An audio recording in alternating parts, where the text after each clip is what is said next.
lies that I've pointed out, and my preamble and my short epilogue,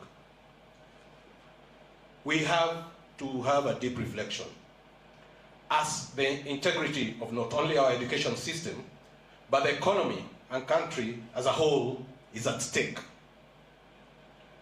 We as stakeholders here this morning should work interactively and synergetically by thinking again on what is ailing our education system and thinking ahead to understand that the future will affect our country if we don't put in place policies that can help bring back the integrity of our education system as well as its certificates thereof.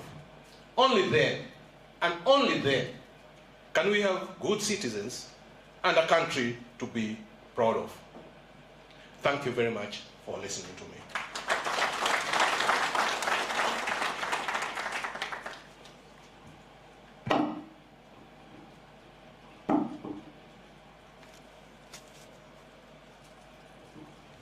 Well, protocol. David, you're most welcome to deliver your remarks and also invite the chief guest. Thank you very much.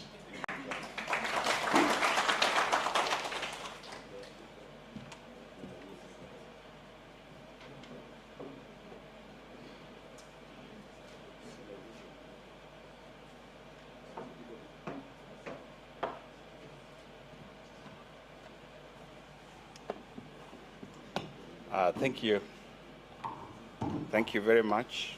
I'm to use this. All right. Our chief guest for this day, Mr. Kosgei, Head of Public Service. We are truly grateful to you for taking time to come and join us in this great gathering. And I want to appreciate each and every person who is here from different sectors who have come so that we can put our minds together in addressing this very serious matter. Indeed, it's a very sad thing that we should gather today in such a place, leaving the work that we should be doing, because these are very, very important individuals that are here in this room today from different sectors of our society. And we have laid aside everything else we'll be doing because a few individuals in this country have chosen to take shortcuts. It is a very, very sad thing. But let me appreciate all of us who have come here this morning at our invitation from the Ethics and Anti-Corruption Commission to discuss the matter at hand. The theme of this conference underscores the challenge that we are facing as a society when we are faced with the falsification of our academic certificates and other professional qualifications. As has been pointed out by our chair, PSC, and I thank you for raising those issues, the problem of academic fraud may seem small and domestic. I remember one time I was in Kisumu, and we were speaking to the media when we were just embarking on this whole thing about identifying those people who may have used wrong documents to gain employment in government. And when I mentioned at that time that we are going to go for these people, and if they are found culpable, they will not only be punished according to the law, but we will also seek to recover all the salary that they have earned in the period that they have served under those fake certificates. My phone was inundated by so many people who are asking, why should you take the money from them? They served the government. and you used their resources and their energies. The fact is that they built their houses on sinking sand. The foundation was wrong, and in all probability, they gave us substandard service. How would you like? It is true. If you went to a hospital,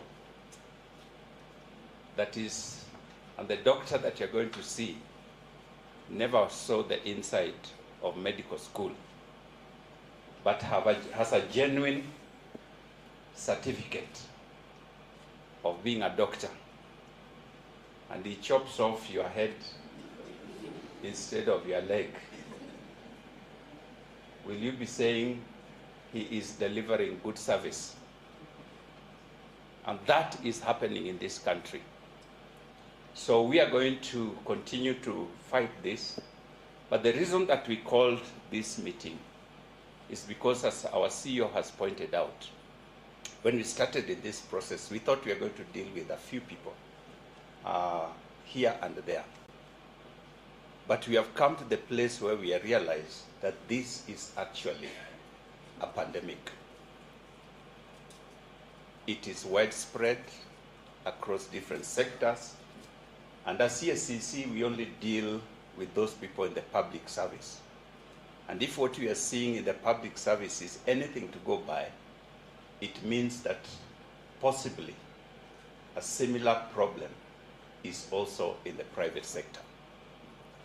And so we are in a situation where within a very short while, we are not going to be getting value for our money in terms of the services that we receive, in terms of the quality of products that we buy, because they are being produced for us and given to us by men and women who are not genuinely qualified to do the work that they are doing.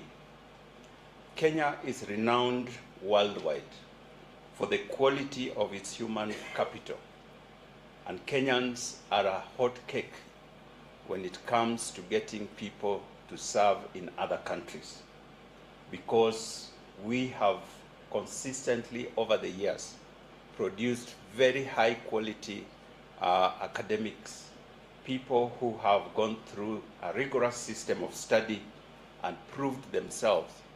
And when they go even for further studies in other universities out there, Kenyans have been known to excel. If we don't deal with this issue, that reputation is going to disappear. It is at stake because of the rampant falsification of academic and professional certificates that continue to flood our various sectors. It will definitely have a very negative impact on the workforce that we put out in a very highly competitive environment. This problem stems from a wrong foundation that is laid very early in our primary schools. It is not a problem at the top. In this country, we have come to that place where exam cheating starts at the primary school level. That's why during exams we mobilize the armed forces, the police, all people leaders in public sector to go and invigilate primary school exams, because our children are likely to cheat in the exams. When I was doing CPE in our time, our head teacher the previous day went to the district education office, collected the exam papers that we are going to do the following day, tied on his bicycle, and rode easily to school, locked them in a cupboard and went to sleep. The following morning we came and he would bring them out one by one, and we did the papers. He tied them again on his bicycle, took them to the divisional education office, and they were sent for marking. We never even thought that we could break into his office and get the exams. As he rode his bicycle some 6 kilometers, nobody thought of ambushing him on the way so that we could get those papers. Today, if that was to happen, he would not arrive at school with the papers. People would waylay him, they would pick the papers, prepare themselves, and I don't know what they will do the following day. That is a sad reality. So that seed is being planted right from primary school level in our children. It goes to secondary school, it goes into colleges, it goes into universities. I teach in a university, and I can tell you up to PhD level, people are giving us fake reports. Dissertations that have been copied and downloaded from the internet, and they want to pass their exams. It is a pandemic that we have to deal with. And so that's why we realize that this is not an EACC matter. We need to come together so that we can put our minds together on how to deal with this matter. Every sector represented here is important. Our chairman asked or wondered, how can a person be acquitted when they have a fake certificate? I'll give you a classic example. Not too long ago, I think it was last year, we arrested one of the senior people in this country for fake certificate. Brought this person to court, and the court acquitted them. On what grounds? That we took his statement in a hotel instead of taking the statement in our office. You know the person. They are around. It was in the news. So the issue was not whether he had a fake certificate or not. The issue is where we collected the evidence. And that's what we saw even yesterday that CEO referred to. Kenyans, we must be serious. This country can sink with us, and whether you have a fake certificate or a genuine one, a true genuine one, whether you worked hard or not, if we do not take care of ourselves, the boat is going to sink with all of us. So let us not tolerate men and women, boys and girls, who have given themselves to shortcuts in whichever field. Let us be ruthless with them. Let's deal with them according to the law and ensure that our country is brought back to where it should be. Let us be proud to be Kenyans, because we are highly intellectual people, and I believe we are going to put back our nation on the right path so that you can eat from your sweat. I want to call upon us as we gather here today to be bold in making proposals and recommendations as we get to our discussions. Because it's only through constructive dialogue that we'll be able to have a true reflection on the magnitude of the problem that is at hand. Let me now take this opportunity to invite our chief guest, the head of public service of the Republic of Kenya, Mr. Felix Kosgei, to come and officially open for us this conference. Thank you, sir.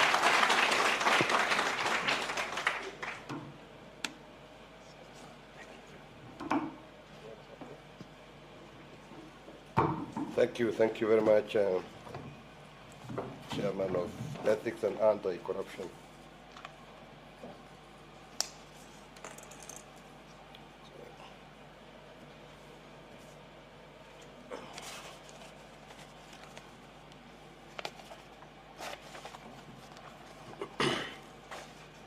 The Ethics and Anti-Corruption fraternity led by the chairperson, Dr. David Oginde, other chairpersons, and commissioners of constitutional commissions present, led by Ambassador Mushiri, Chief Executive Officers present, distinguished guests, ladies and gentlemen, good morning. I'm pleased to join you this morning to reflect on a matter that touches the very foundation of our society. The theme of this conference prompted me to ask, have we as a nation declined to the point where even the integrity of academic and professional qualifications, arguably the bedrock of a functional society, is now so compromised by corruption that we now need a conference on it? It is in this context that this year's theme, enhancing the integrity of academic and professional qualification in Kenya, emerges not merely as a topic for discussion, but as a timely and urgent call to action.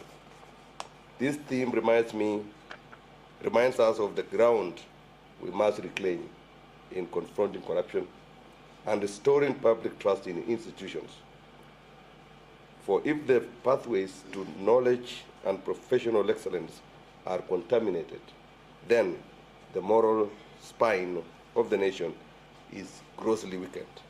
We must, therefore, recommit ourselves to build a republic where honor is earned, not forged, where credentials reflect competence, not convenience, and where integrity is not the exception, but the expectation.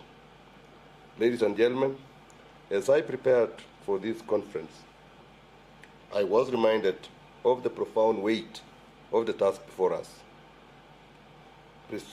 resetting and deepening accountability across all spheres of governance, in line with the ongoing reform agenda of this administration. It is a mission of consequence, and precisely because of its transformative potential, it will attract significant resistance. Those who benefit from the current dysfunction will not yield easily. There will be pushback. There will be efforts to undermine progress, to cycle back to the comfort of the status quo. But if we are to make a real and lasting difference in this nation, we must press on with resolve and clarity of purpose. Last week, I held a governance session with all principal secretaries, chairpersons, board members, CEOs, company secretaries, and heads of internal audit across all state corporations. In that meeting, I read out the resolutions of the meeting and emphasized the following golden key of governance. One was governance and compliance, where I reminded all institutions that they must operate strictly within the law, the Constitution, the State Corporations Act, the Public Finance Management Act, the Public Procurement and Disposals Act, and all government circulars. I made it clear that non-compliance would attract sanctions. I asked CEOs to immediately hold sessions with their teams to review these laws. I also talked about procurement reforms. I also talked about retirement policy. I also talked about boards and management roles, where I clarified that the boards should focus on oversight and not interfere in daily operations. CEOs must run institutions without interference.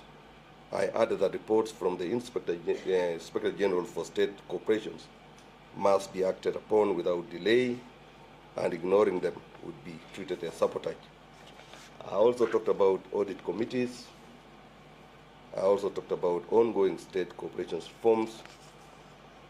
I also talked about gender and complaints handling. I also talked about resolving internal disputes within government. In summation, I call for improved performance, faster service delivery, and a public service guided by integrity and citizen-first approach for when governance works, Kenya works. And yet a few days later, I woke up to a headline that read, "One-man guitar." Ladies and gentlemen, how can a reform effort involving more than 3,000 participants be dismissed as the work of one person? How can a national agenda grounded in law and driven by collective responsibility be reduced to a one-man show?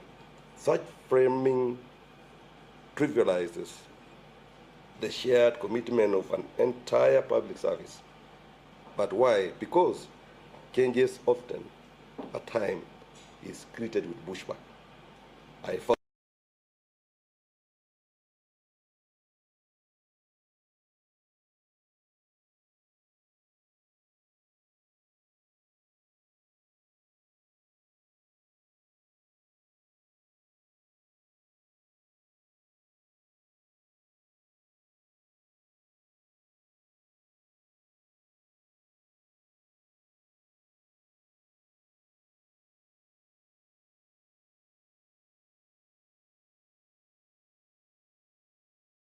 this in both public and private institutions. Why do I say this? Because we continue to encounter alarming trends in the falsification of academic certificates. The most common types of forgery includes alterations of KCSE mean grades, forged KCSE certificates, where individuals who never sat the examination present fake documents for purposes of employment or appointment. Fake certificates where the issuing institutions outrightly disown the documents presented. Candidates who never registered with the institutions are alleged to have issued certificates. Certificate numbers that do not correspond to their late owners. Fabricated names where the name on the certificate differs from that of the actual certificate holder. Individuals who never sat the examination in question and were not listed as candidates, and altered degrees classifications, for example, converting a second-class lower division to a second-class upper division, or pass to second-class lower. Even they can dare and even upgrade their degree from pass to first class. And on top of it, they can award themselves a fictitious master's and PhD. Mr. Chairman, ladies and gentlemen, that is the elephant in the room today.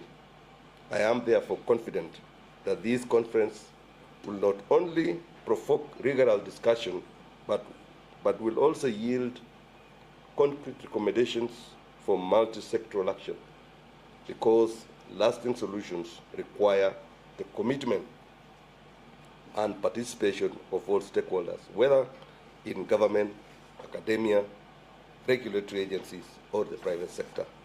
One of our biggest and most important roles as government is providing a world-class education for our children, an education that will train them to be thinkers and problem solvers, an education that will ensure that they have the skills and knowledge to navigate the ever-changing global work and business environment, an education that will enable them to be change makers wherever they are, an education that will help them to be responsible and patriotic citizens.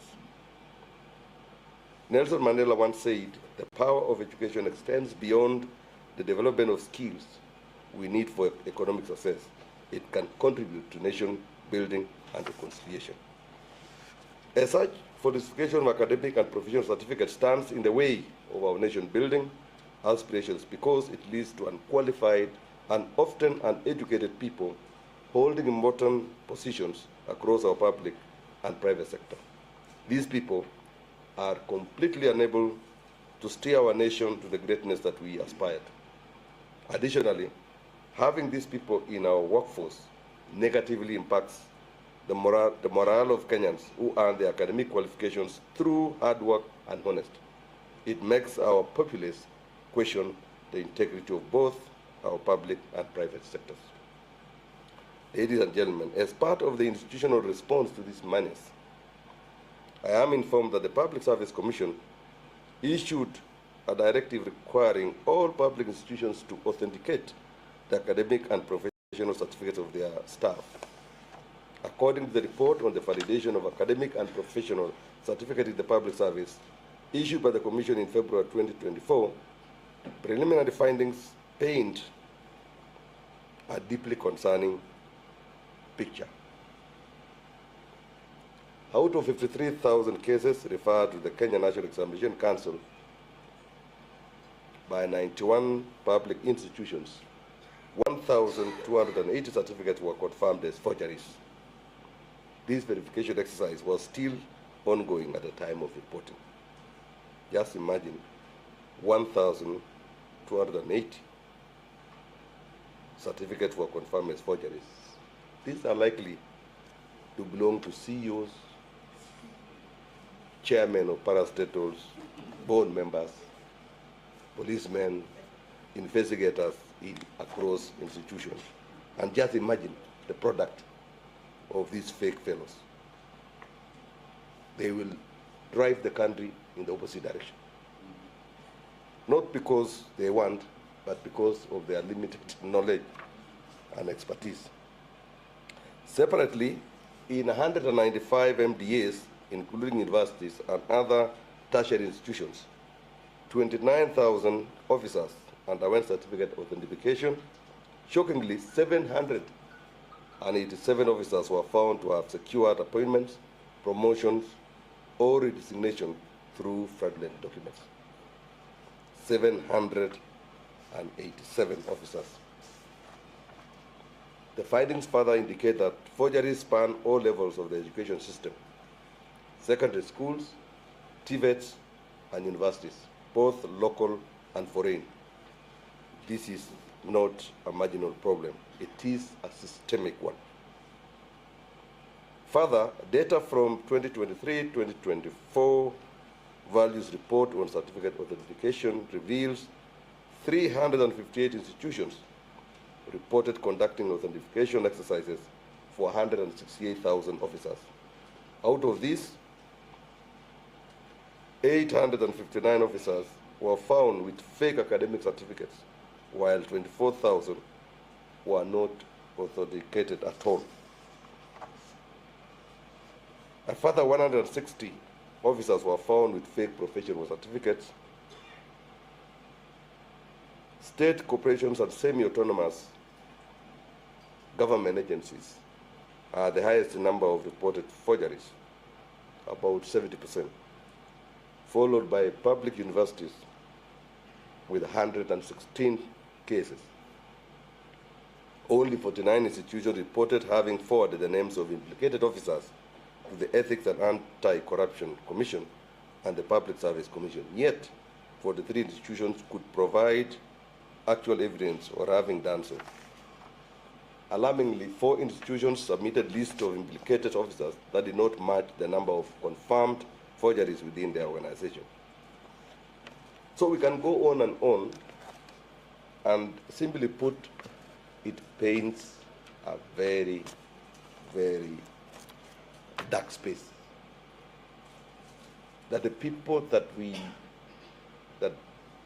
that our citizens have delegated power to run the affairs of the country are incompetent, they are fake, and they are still making decisions. And they are shooting in the dark because they don't understand, they don't know what it is. And that is why when you go across institutions of government, you get very incompetent people. Decision making is wanting. People don't take command, they don't take charge of the institutions because they are inadequate, and they know. And you can't hide that. You get somebody closing himself in the office, he does not want to see anybody, he does not want even to attend meetings, because he cannot even sustain a conversation. Because perhaps he is a standard before, and he's holding as a highest office. He does not understand anything. So what I want to say is that EACC is doing a good job, because calling all of us, because when you see a call for a discussion, a call for a conversation, then you need to acknowledge that it is a crisis. And it also calls us to ask ourselves, where are the employers when these things are happening? Are these people who have fake certificates relatives of these people, of the employers? How are they not, ensuring that whoever comes in has proper papers? So I want to encourage Public Service Commission, EACC, and all employers, EACC and Public Service Commission, to push this responsibility to the employers themselves. They have to authenticate the papers before they onboard anybody, so that we don't waste a lot of government funds chasing around these people. We don't also expose the public to very dangerous people in offices. We are calling upon each and every employer across government, both public and also private sector, to ensure that they authenticate before they onboard anybody. It may take longer, slightly longer, but it is fine. It is better to take a longer time recruiting somebody and get the right one. And also it will help us if you come across a fake certificate presented, that person should be presented to the police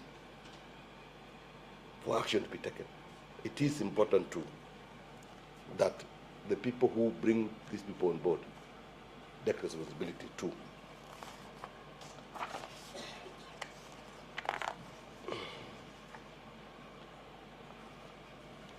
Out of all these, EACC has confirmed that it has initiated investigation into officers found to have gained employment using forged documents.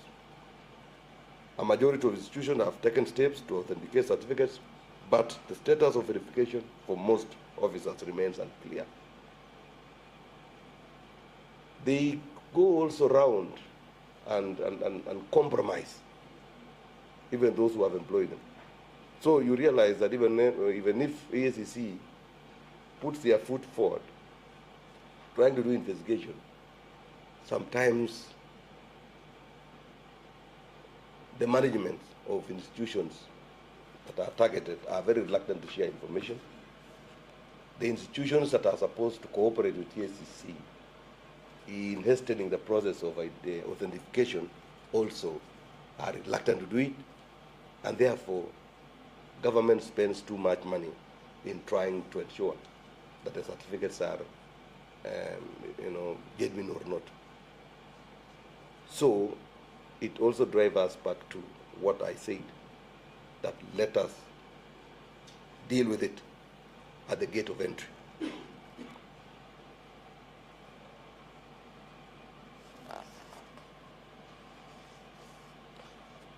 While we strive to eradicate the falsification of academic and professional documents, we must also acknowledge with concern several emerging challenges in the verification process itself.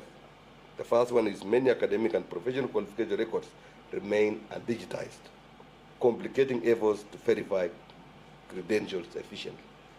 So we need to hasten the process of digitization so that it becomes easier. We only use a search engine, and within the shortest time we get to verify the documents that we have in. Secondly, there are significant delays in receiving responses from issuing institutions when verifications requests are made.